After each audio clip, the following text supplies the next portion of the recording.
Plants, plants, plants, plants, plants. This is more than just a backyard transformation project. We gotta make this as beautiful as possible. Every detail counts. I was hired to do a full outdoor makeover for an incredibly special moment in this family's history. So it's gotta be perfect, and there are a lot of challenges here. The furry family members have completely decimated the yard. Yeah, they made a big mess. The yard had no landscaping. It was a playground. We've known for many years now that we needed to do something. You go outside and you look at it and you shake your head. Needless to say, beautifying the backyard has always been an afterthought until now.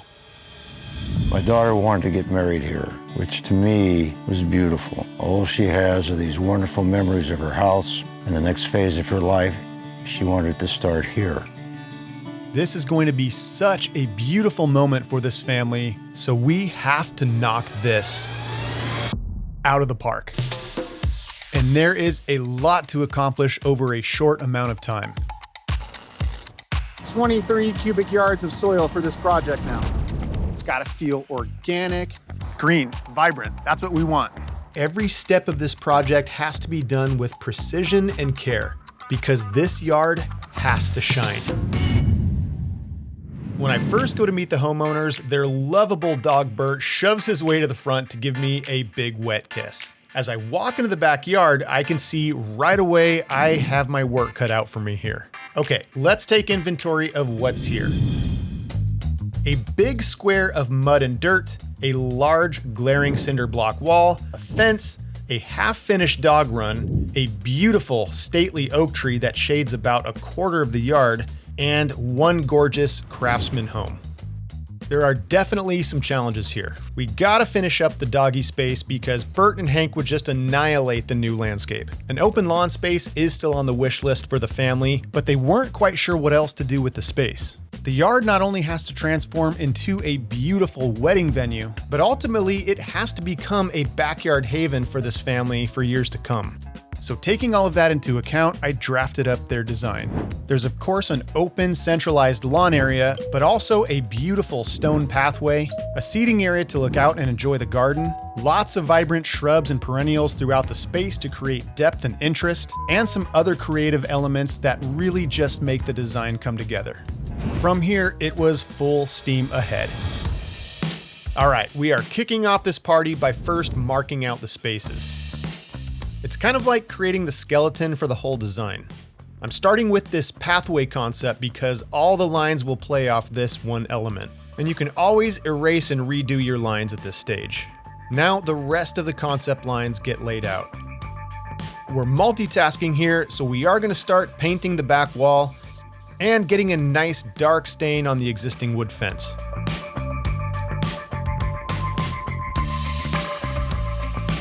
Next step, me and my guy Jose are going to start flagging sprinkler head locations. This part is incredibly crucial, and we need to achieve what's called head-to-head coverage. That means the spray from one sprinkler head needs to reach all the way over to the adjacent sprinkler head, leaving no gaps in the spray pattern. Even coverage means even lawn growth, so it's incredibly important to get the layout just right. As a little pro tip, I always like to use a swing joint when I'm installing spray heads. If you have dogs or kids running around the lawn and they happen to knock it, it doesn't break at the bottom, it just swivels and you can readjust it. Super important, you gotta do it.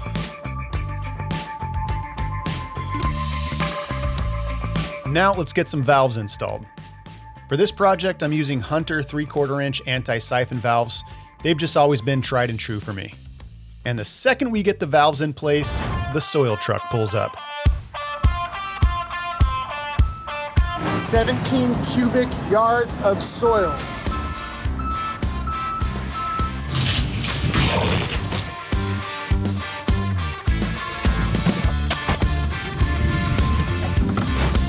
We got soil coming in, and that soil is kind of like the insurance policy to keep the lawn and the plants healthy for years to come.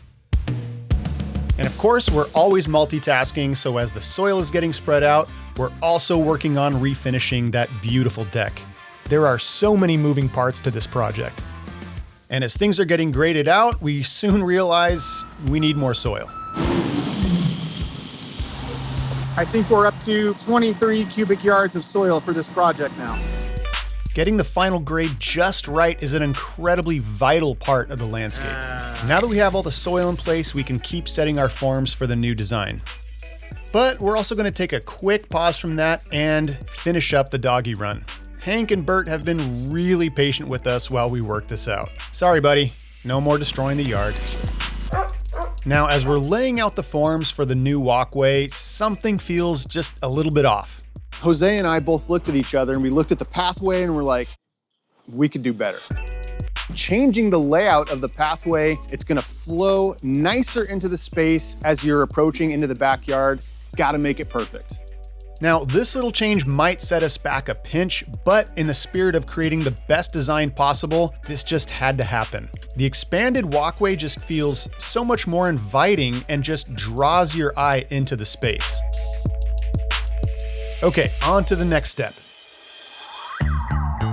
We're using a beautiful locally mined stone called Bouquet Canyon, which will work perfectly for the aesthetic we want to hit. Once everything is dry fit in place, then we can start mixing up some concrete, and that is going to be the base for our stone. This is where leveling and precision really comes into play. Each piece was crafted to fit in its own spot, and now it's just like putting the puzzle back together again. Now this is going to function as a small seating area, but it's potentially also going to double as a very special space for the wedding. It's incredibly fun to see the project start to take shape at this point. The main walkway is almost complete with just a few more final stones to set in place. And just like that, the last stone is in and we can start grouting the joints.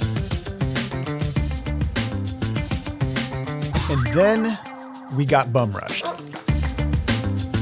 Bert and Hank somehow slipped through our temporary fence and started running all over the yard, and of course got their paw prints in the grout.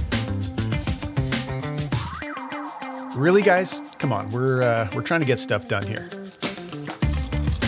All right, after a little bit of reworking, it's now time to clean up the grout lines and make the stone look beautiful.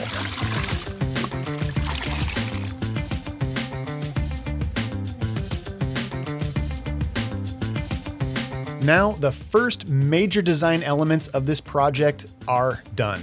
The sweeping organic line just leads your eye right up through the space, and we've also set some individual stones that bring you from the pathway to the seating area. But we're not even close to done on this project. Now we're jumping over to this little space behind the deck that just kind of felt like a dead zone, and we gotta make it mean something. So we're gonna use some steel edging to frame this section out and turn it into a focal point. I wanted this area to function as a kind of overflow from the main yard, but also just have a nice clean aesthetic with an eye-catching centerpiece. And yes, that is coming in shortly. We gotta make sure all the dimensions are right and that centerpiece stands right in the middle.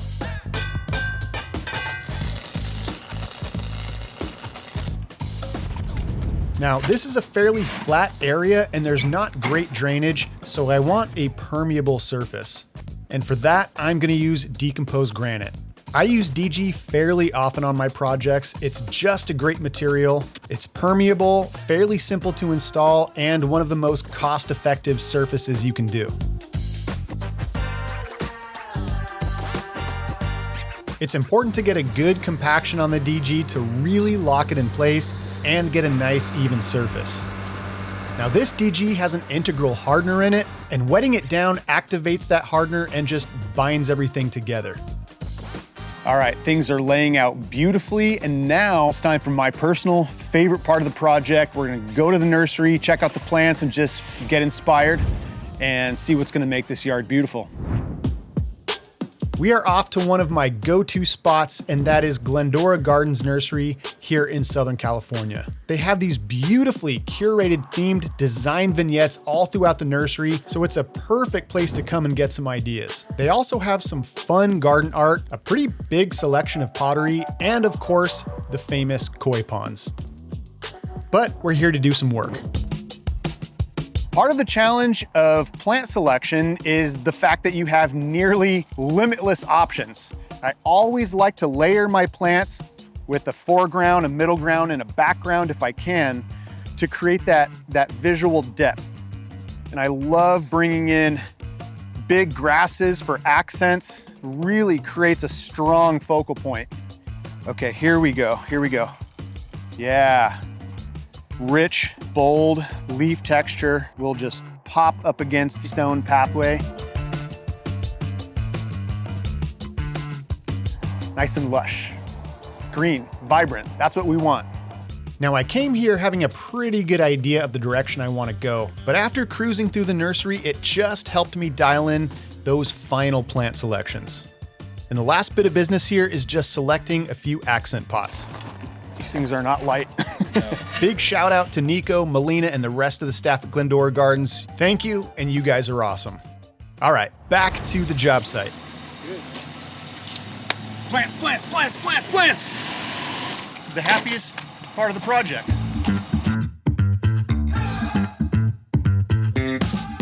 Now we have to spot each plant in their location. And I always start with the trees first because they make the biggest visual impact. I got these gorgeous junipers to create a visual break up against the fence line and start to build that backdrop for the rest of the landscape.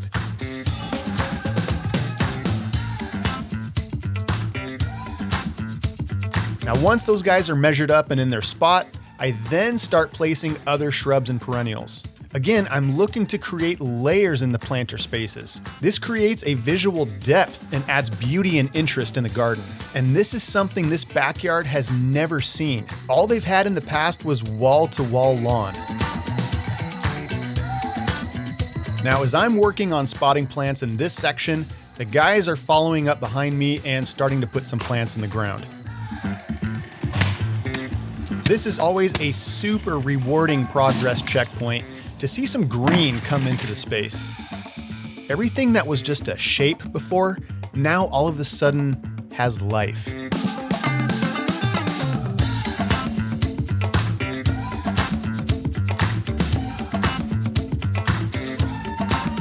Next up, the drip irrigation.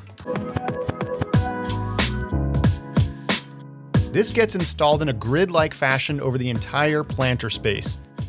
The system delivers water slowly and evenly, which is an incredibly efficient way to water plants. Now, ultimately, the lines will get covered with mulch so you can't see them, but I like to take the extra step and bury them just a bit. This way they stay a little more hidden as the mulch decomposes over time. Now, I'm always going back and looking for opportunities to add a little bit of plant eye candy here and there. It's those small, thoughtful details that all add up to make the design just feel personal.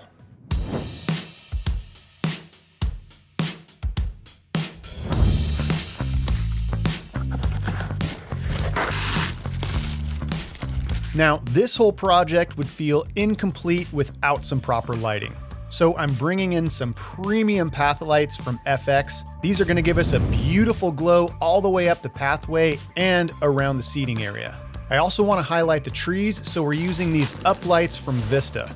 And I've opted for these particular fixtures because I know they're going to give the client great longevity. Now, these 12-volt systems are actually fairly simple to install and super easy to maintain. All the wiring is direct burial, so there's no need to trench a bunch of conduit. This is going to look amazing at night. I cannot wait to show you guys.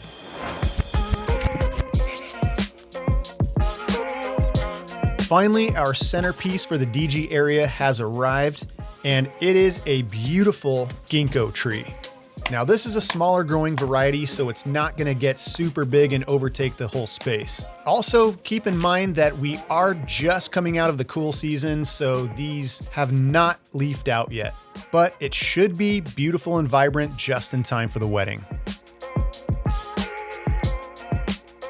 Now, of course, it would not feel complete without some lighting. I opted for a well light fixture so they sit below grade and just feel nice and clean. We are nearing the finish line on this project. We just brought in this nutrient-rich mulch as our top dressing, and there's so many benefits.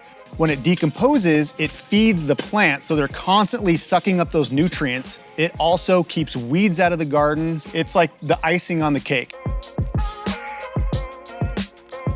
Now, one of the biggest visual transformations is the sod. The pallets arrive bright and early and right on time. Shout out to Southland. Thank you guys. Much appreciated.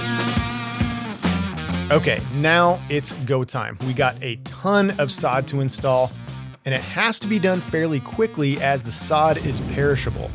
And there are specific methods to the installation. You have to make sure the seams are nice and tight, and you want to overlap your edging, then make your cut. And that ensures you get a good, clean fit with no gaps. Now it's just copy and paste all the way across the yard.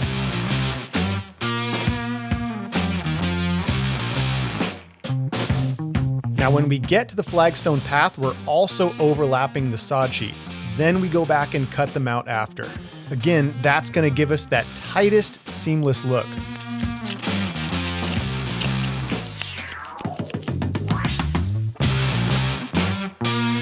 Now that the last of the lawn is set in place, it is time to fire up that irrigation system.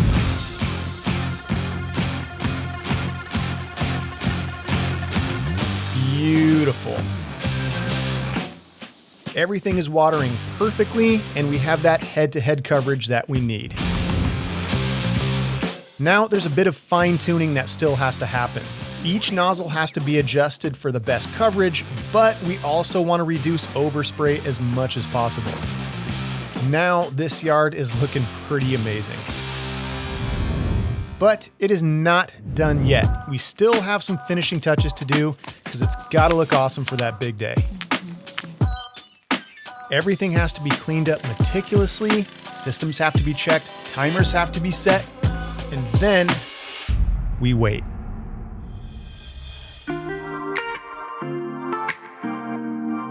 Fast forward now just a few short weeks, and this landscape is unrecognizable. All the trees are now leafed out. Everything is vibrant, lush, and beautiful. From design birth to reality, this transformation is done. When I first saw Nick's design, I was floored. I'll say I was moonstruck. But it was beyond my comprehension to even come up with the idea. And it was a perfect design for us to be able to utilize a yard that we never could before. This space now has a beautiful, peaceful harmony to it.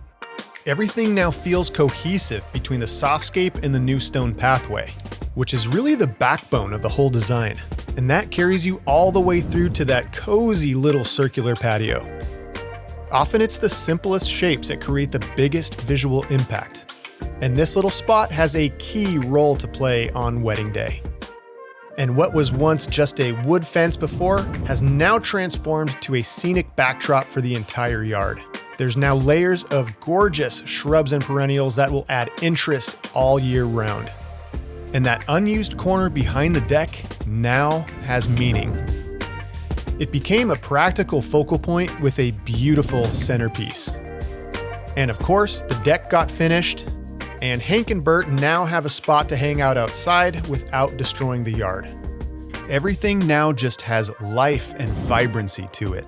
I'm most excited to have an unbelievably beautiful yard right now. And the timing couldn't be better. And it's just even way more than I ever expected it to be. The backyard that gave this family so many wonderful memories is about to give them one more.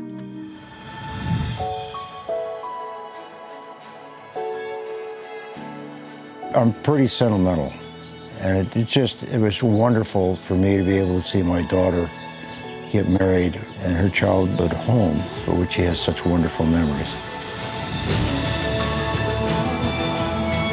I feel so grateful that I could help create a beautiful space for a beautiful day for this family, and I will never forget this project. She's starting her new life and leaving her old one in the same place.